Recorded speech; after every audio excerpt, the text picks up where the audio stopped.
केंद्र सरकार के द्वारा नई पेंशन स्कीम जो है वो लागू की गई है। इसको लेकर आज एनआरडीआरएम ने प्रेस कॉन्फ्रेंस की और इसकी तमाम विशेषताएं जो हैं वो बताई। सर, यूपीएस केंद्र सरकार के द्वारा लागू कर दी गई है, ये इससे सरकारी कर्मचारियों को किस तरीके से फ़ायदा होगा और क्या कुछ इम्प्लीमेंट इसमें किए गए हैं? देखिए, ये यूपीएस का जो भी कैबिनेट डिसीजन आया है, ये 1/4/25 से लागू होगा। काफ़ी कर्मचारी हैं जो 2004 जब एनपीएस हुआ था और अभी जब ये लागू होगा उसके बीच में रिटायर किए हैं, उनको भी ऑप्शन रहेगा कि अगर वो नई स्कीम में जाना चाहें वो जा सकते हैं। इसमें खास बात ये है कि एक 50% ऑफ एवरेज बेसिक जो लास्ट 12 मंथ्स में ड्रॉन है वो पेंशन के रूप में दी जाएगी। मिनिमम क्वालिफाइंग सर्विस 25 साल, और अगर किसी की 10 साल भी है तो प्रोपोर्शनेट मिलेगी, और 10 साल वाले को भी करीब 10,000 रुपये पेंशन के रूप में दिया जाएगा।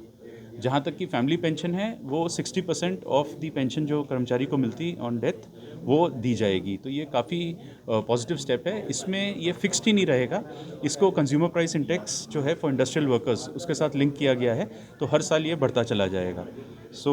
इसका और एक इसमें और ख़ास बात है कि एक लमसम पेमेंट और दी जाएगी ड्यूरिंग जो जैसे ग्रेच्युटी मिलती है उसके अलावा दी जाएगी, और उसका कैलकुलेशन भी बताया गया है कि 1/10 ऑफ दी एमोल्यूमेंट्स जो पे और डीए हैं सुपर एनुएशन के समय, और for every 6 months of the qualifying service up to 33 years करके दिया जाएगा। तो ये एक हेफ्टी अमाउंट है जो कर्मचारियों को मिलेगा। ये बहुत ही अच्छा है, और इसके जो सरकार की कंट्रीब्यूशन है अभी 14% रहती है, ये भी बढ़ा के 18.5% की जा रही है। कर्मचारियों को ये है कि अपना जिसमें फ़ायदा दिखता है देखें, और वन टाइम ऑप्शन जो है वो एक्सरसाइज करेंगे, और उसके बाद वो इसका फ़ायदा उठा सकते सर, हैं। आपने नेशनल पेंशन स्कीम की बात की, तो नेशनल पेंशन स्कीम से यूनिफाइड पेंशन स्कीम कितनी ज़्यादा अलग है? जैसे आपने कहा कि जो कर्मचारी हैं वो किसी भी स्कीम का फ़ायदा उठा सकते हैं, तो इससे लाभ कौन सी स्कीम में ज़्यादा मिलेगा? देखिए, अभी इसके फाइनल कैलकुलेशंस आएंगे, और ये जो एम्प्लॉयज़ की क्वालिफाइंग सर्विस है उस पर भी डिपेंड करेगा। तो हर एम्प्लॉई अपने हिसाब से देखेगा कि उसको क्या सूट कर रहा है, और वो अपना डिसीजन खुद लेंगे।